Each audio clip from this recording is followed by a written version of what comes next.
So I want to start off by sharing with you all a practice that I'm going to start this year. It's something I have thought about starting for about 10 years. But the holidays are often a busy time for me, and I always kind of miss it, and then mid-January, I'm like, darn it. So I'm very excited about it because with all that's going on in the world as we move into 2025, I don't know about you, but I am intending to mindfully celebrate all of the good and all of the joy that happens this year. Are you with me? All right. So, in order to do that, because it can be easy to forget sometimes, and there's many different names for this. I looked on the internet. There's all kinds of things. But I'm calling this my joy jar for 2025. And so in my kitchen, my accent colors are yellow. And so I got really nerdy and I got yellow cards because I'm going to put it in my kitchen, like as part of my daily life. Now, I'm committing that I'm going to be doing this at least once a week on Sunday afternoons after service. And I'm going to write down the joy that I celebrated that week. I'm going to put it in my jar. So there'll be at least 52 cards. Knowing me, there'll be 152. But, and then on New Year's Eve next year, I plan to light a candle and read all the cards from the year to remind me about all of the good and the blessings and the angels and the joy that I experienced. Are you with me? Was this something you would like to do? Okay, so can I just say, this can be super easy. You could grab like a shoebox. You can call it your spiritual shoebox. You could clean out a drawer. You could call it your divine drawer. Alliteration works with these things, I must say. However you want to do it, you can do stickies or whatever works for you, a can, whatever it is. I invite you into it, and I'm just certain that I am going to celebrate New Year's Eve in a new way, in a way that I never have before, because I know there's so much good that happens, and we forget, you know? So I'm not going to forget this year. So I invite you into that practice with me so that we can keep the good and the love in our lives in the forefront of our minds. Speaking of love, I have been thinking a lot this week about President Jimmy Carter, and all of the love that he brought to the world. Talk about an angel among us. Several times this week I saw that iconic picture of him. He was in his 90s and he had fallen and he got a black eye. Do you know that picture of him? But he still was on the build site for Habitat for Humanity in his 90s, hammering away. Oh, I mean, what an extraordinary example of love, of grace, of compassion, of humility, of walking peace out into the world. In his farewell address to the nation in 1981, President Jimmy Carter said, "May angels guide us. May angels guide us." Such wisdom in that. My talk today is called "The Angels Are With Us." And this felt just like a comforting way to start 2025, is to talk about the angels in our lives, which I'm going to get to in a moment. But I also know, some folks check us out for the first time around this time of year. So before I go into my angel talk, which I do at least once a year if you've been around here for a while, and I taught an angel class I created a couple of years ago. I'm sure I'll bring that back.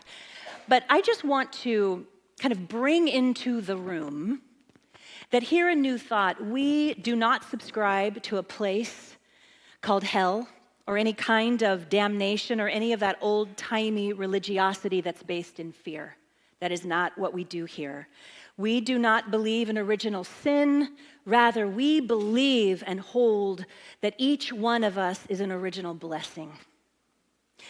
The word sin, by the way, in case you are not aware, it was simply an archery term that meant to miss the mark. That's all that a sinner meant, was to miss the mark. Think about that tiny little word, how much harm that has done in the world. It's heartbreaking.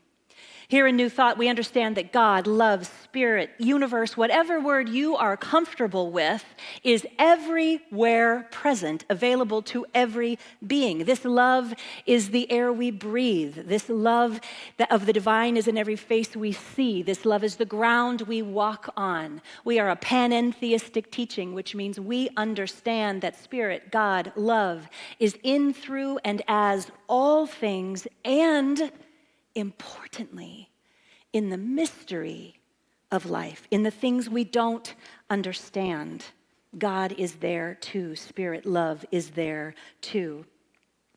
And this love is eternal, and we get to choose to have a relationship with it if we want to. And this divinity is boundless. It encompasses God or spirit, including all of us. And spirit includes the heavenly helpers, the angels, the ancestors, the guides. There's no separation. We understand that spirit is on the seen and unseen sides of life in all of its magnificent forms and in ways we can't even yet imagine with our human existence. This glorious light is available to all of us in the breath, as the breath, between the breaths. There is no separation. There is no spot where God is not. We are one of God. Every one of us this is our birthright. And that is my first Sunday of January review. All right. So there is a very early Christian text that I love. It's from the Gospel of Thomas, which is part of the Nag Hammadi library, where Jesus says, "Split the wood, I am there. Lift the stone, and you will find me there." God or Spirit is always with us in the big things, in the small things, and everything in between, working through us on our behalf. On our behalf. That's a bit of a game changer for some of you, depending on how you grew up. God is always working, Spirit is always working for us on our behalf and only on our behalf. So, on October 1st, 1932, in the Kami Shirataki train station in a very rural part of Hokkaido, Japan, this train station opened in 1932. It was a really big deal because this was a very rural part of Japan, and this train ran for over 80 years, and it served the people in Hokkaido well. However, by 2013, the already small population had declined a great deal, and ridership had dwindled to nearly nothing. And the owners of this railway station were faced with the decision to close it, and they were prepared to close it. However, the train station's main operator told the owners of the only passenger who took this train during the week. She was a high school student named Kama Harada. Kama relied on the train to commute to high school, which was located in another town. That's how small this area was. And due to the mountainous terrain and the snowy climate where she lived, without the train, she would have no reliable way to get to school. And so the owner of the train station decided to keep the train station open just for her. Just for her. And the day after Kama graduated in 2016, they kept it open so she could get to her high school graduation. They closed the train station. Can you imagine? Can you imagine a world where a train station is kept open for one high school sophomore until she became a senior and graduated? In doing this, the owner of the train station was her angel. was her absolute angel, because not only did Kama graduate from high school, she went on from her teeny tiny little rural town in the middle of nowhere in Hokkaido, Japan. She went on to university and graduated with an art degree, and she now lives in the United States and works as a professional artist. Sculpture and painting, she brings beauty into the world. She explores the themes of hope and light and the natural world. Her work is stunning. I think about that owner of the train station and how that one angel in her life, someone she didn't even know, that high school child really didn't even know, changed her life forever. She would not have been able to graduate high school. She would not have been able to go to college. And she would not have been given the gift to bring hope and light to the world through her art. That one decision by that one person, that one yes, that one kindness changed her life, changed her destiny, changed her world for the better, and possibly generations to come. Thinking about this story, I was reflecting that there have been so many angels in my own life. Oh my word. One of them is sitting right over there, Shelley Walker. There have been so many angels in my own life. Human angels and ethereal angels who have guided me, nudged me, saved me, brought me to where I stand today without question.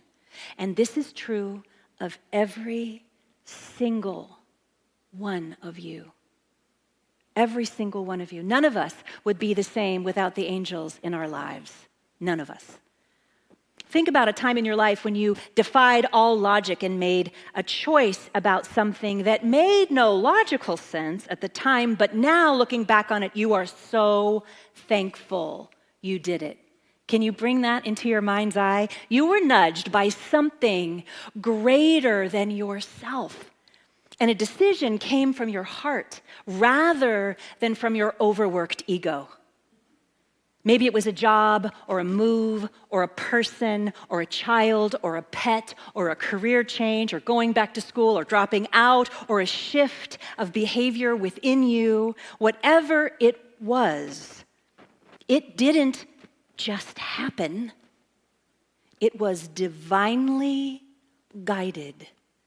And you listened, thank God, to that divine wisdom. You were nudged. You chose love. You chose on behalf of your highest self. And upon reflection, now, I'm certain when you look back on that thing, that time, whatever it may be, you can easily see that guidance was life-affirming for you. An answered prayer you may not have even known you had. Those moments, my friends, are the stuff of angels. Those moments are God moments. They are spirit-filled, and they remind us that we are never alone. We are never alone. We are always being guided.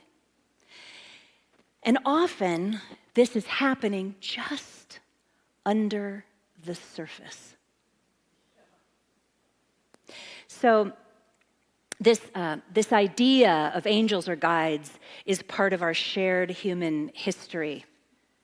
I'm going to list this for you because I want you to see that this is nothing woo-woo or new agey. It is rooted in ancient history and ancient wisdom. The earliest religions we have on record, Hinduism, ancient pagan Greek, Roman, Mesopotamian, Egyptian, and Celtic religions, contained within them divine protective spirits, devas and devis, as well as various gods and deities that were all believed to help protect, guide, and watch over people. Then later, Zoroastrianism, which predated Judaism, upped the game and made it even more official within their theology. They believed and taught that every human being has a guardian angel that came from Zoroastrianism. And then moving forward in history, angels exist in all three Abrahamic faiths, Judaism, Christianity, Islam.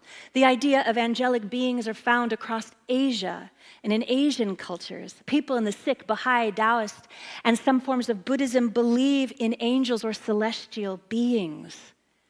In earth-based religions and Native American traditions, angels are experienced in the form of animal spirit guides.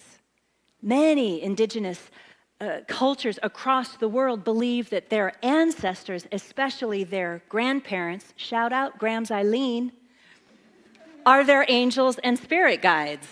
My grandmother is always with me, always. Why? Why do I list all of this? Because I want to normalize that we are always being assisted and guided by, as some would say, heavenly helpers. Whatever word works for you. I want to normalize this for us. This is nothing new. This is ancient wisdom. We are always being guided. And I just think this is such a lovely, comforting idea for the times we are in. A side note, at least once a year when I share my love of angels and all things ethereal, I like to just make a plug and share that the earliest versions of angels that we have, that we know of, depicted in art and artifacts, have no gender. Angels were non-binary for a really long time. Really long time. Also, fun fact, originally they had no wings. That came much later. So, and I shared that with you because sometimes, when people think of angels, we think of, like It's a Wonderful Life and the bell rings every time an angel gets its wings. Okay, Hollywood. But that's not the spiritual basis of angels and guides and ancestors. And they can come to you in whatever form. I don't think they care. If you want them to have wings, I'm sure they have wings for you. Again, I want to normalize the guidance that we receive from the other side of life. Psychologist and author Dr. Scott Guerin led a 2024 global study on belief in angels and discovered that approximately 75% of people worldwide believe in angels. 75% worldwide. And of those studied, 36% believed that they had an angelic encounter of some kind. Some kind. Here in the United States, we're at 70%. 7 out of 10. We can make it to 75. No. 7 out of 10 people in the United States believe in angels or some sort of guidance from the other side. Many people talk about the experience of feeling angelic presence or a connection to the spirit realm during heightened human experiences. I know I have, most definitely. Thousands upon thousands of people have reported experiencing an angelic presence of some kind during near-death experiences, disasters, time on the battlefield, when a loved one has just passed or is getting ready to cross over, during the birth or adoption of a baby. Personally, I have had those, not the battlefield, but I've had those, and I've also had the most commonplace, normal angelic encounters in my everyday life. More than I can count. More than I can count. And I know that many of you have as well. Oftentimes, again, to normalize this, it can be you're struggling with something. You have a question on your heart. You are in Barnes & Noble, and just this book, this like bright yellow book, or bright red, or whatever, sort of is a little askew, and you're drawn to it, and it's exactly what you needed. Or you're in your car, and you need confirmation about something, and you simply ask Spirit, I would love a sign, I need some confirmation, whatever it is. And this song comes on and it's like it's just for you. Do you know what I'm talking about? Or someone calls you out of the blue and they give you exactly the information that you need in order to get the job, do the thing, go to the place, fix the thing, whatever it is, right? It happens all around us all the time. Many renowned leaders and artists and spiritual teachers spoke about receiving guidance from angelic beings. Jesus, Muhammad, peace be upon him, Socrates, Da Vinci, Emerson, Joan of Arc, Swedenborg, Rabbi Zalman Schachter Shalomi, Mother Teresa, Carl Jung, Denzel Washington, Tom Hanks, Sarah Jessica Parker, Selena Gomez, Reba McEntire. It's normal, people. It's normal. Now, you might be sitting there scratching your head. And if you are, I completely and totally and absolutely get it. How can we even begin to understand this vast mystery? We start by recognizing that there is so much that goes on in our world just under the surface. There is so much that goes on in our world that we cannot see. I want to invite you to imagine for a moment in your mind's eye, this shouldn't be too hard, a Christmas tree. Now, I'd like you to think about the tree's pine needles. Some of you may still be picking those up off of your living room floor. I understand. Imagine a pine needle. I'm going to make this super, super simple. Take a peek at this image of some pine needles right here. Just, to jog your memory. Pine needles. Now, I invite you to imagine one pine needle. One pine needle, just a little green pokey thing, right? Now, I'm going to ask John to pull up a photo of this single pine needle under a microscope. That is a single pine needle. Look at all that is happening there. It's an entire universe all in its own. There is an entire world, an entire universe that is happening under the surface, under the level of what we can see with the naked eye. My friends, there is a divine intelligence at work in everything, and we usually cannot see it, but it is always in motion, always. This teaching of ours, New Thought, is about looking deeper. Like every major faith tradition, we are called to step into faith, to go beyond the physical and what we can see, to look even more deeply into ourselves and beyond what is right in front of us. And when we follow this practice, it leads to the inevitable discovery that there is a divine intelligence, as the ancients referred to it, a host of angels in this universe working for us, on our behalf, on the microscopic levels of life. Every decision that we make for the better, we have been nudged in that direction. And to think we haven't is missing God in your life. The divine is always happening on our behalf. From the decisions we make, the everyday things, to big changes that we make in our life for the better, to the vastness of the oceans and the cosmos, we are a part of all of it. And so is the heavenly realm. I believe that we are here to listen and to follow the divine nudges of our angels, and like President Jimmy Carter and that train station owner, we are here to be angels for each other. This idea goes together.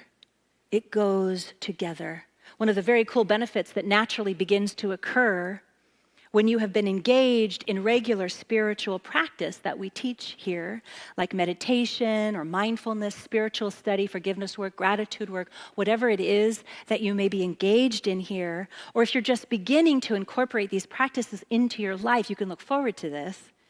Because it is with these spiritual practices, when we turn within to the divine and get to know it, when we tune into the energy of the divine, we begin to notice those nudges more and more until it becomes the main voice we live from. The guidance that you receive, this can be internal guidance, or it can be signs from the universe, like I just mentioned. This becomes your natural way of being in the world. And when you don't listen to it, oh my gosh, you regret it. Because in living a spiritually led life, you begin to hear with the ear behind the ear. You begin to recognize those clear nudges from Spirit happening hour by hour, all the time. It can be as simple as nudging you towards something or away from something. God or Source becomes less of an outer anthropomorphic male deity in the sky and more of an indwelling, consistent, continual presence or inner light that you turn within to actually feel and know. You know, it feels right now, in particular as we begin 2025, that the more that we can consciously recognize and name even in real time when we are being guided or when we have been receiving guidance, the more secure, the more safe, and the more brave we will be. In Judaism, in the Midrash Rabbah Bereshit, chapter 10, verse 6, it says, "Every blade of grass has its own angel that bends over it and whispers, 'Grow, grow.'" Every blade of grass has its own angel that bends over it and whispers, "Grow, grow." So the main idea that I am inviting you to think about and consider this week is the idea that whatever it is, whatever might be going on in your life, however large or small, not only are you never alone, but you are profoundly loved and continuously, divinely guided by Spirit, angels, guides, and your ancestors. And I don't care how long you have been in this teaching, we humans can forget this truth. We forget all the time. I forget all the time. And then I stop and say, what am I doing? Thinking I can do this by myself. Shelley spoke so beautifully last week. She asked us a wonderful question. She said, how do you intend to be and move through the world? Isn't that a great question? How do you intend to be and move through the world? I know for me, when I am remembering on a daily basis that I am guided moment by moment by an ineffable, loving power, I move through the world with more ease. It's not rocket science.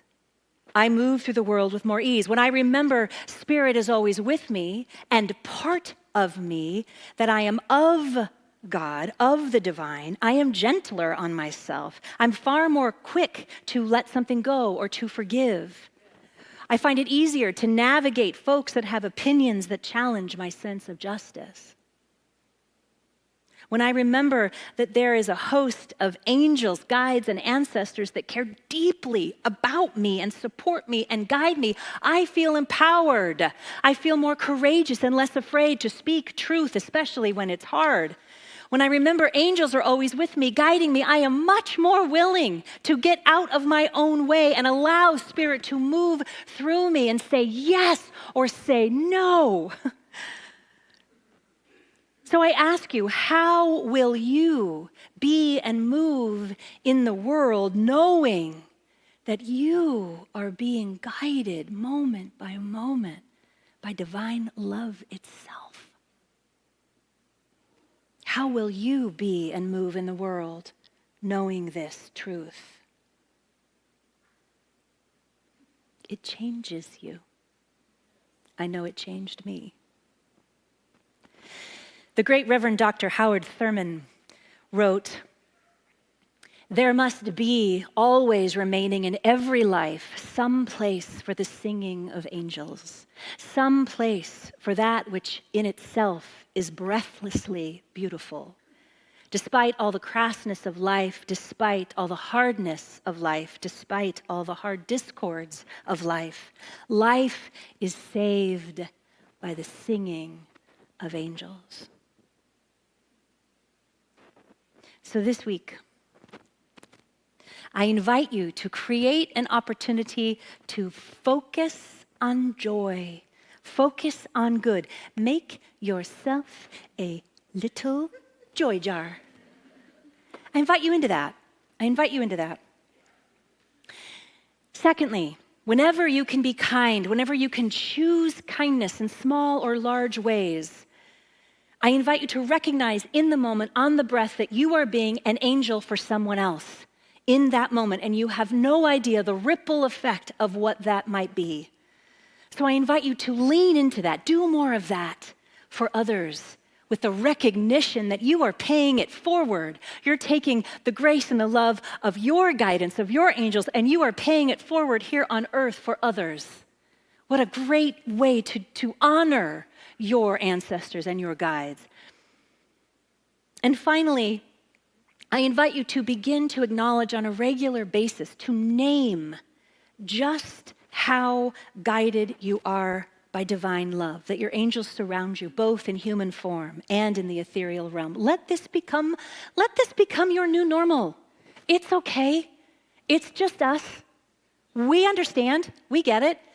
And I think there's a lot of people, remember, 7 out of 10 people in the United States believe in angels or angelic beings or guidance. I've shared, I have a spiritual practice. When someone helps me, I will always say, "You've been my angel today." This is a practice that I've now been doing for several years, and I say it all the time. And 9.8 times out of 10, when I say that to someone, there's like this recognition. It can be someone on the phone, a customer service agent. It can be someone in a store. It can be somewhere. And I just say, "Oh, thank you so much. You're my angel today." And there's this, once or twice I've gotten a few raised eyebrows. That's okay. That's all right. That's okay. I just smile and move on my way. But I invite you to acknowledge this in your life as a regular, normal thing. It's an incredible thing to teach your children as well, if you have them, or grandchildren, or if you watch kiddos. Give yourself permission to open your heart even more to listen to those angelic nudges. And in this, you will deeply realize that you, my loves, are never, ever alone.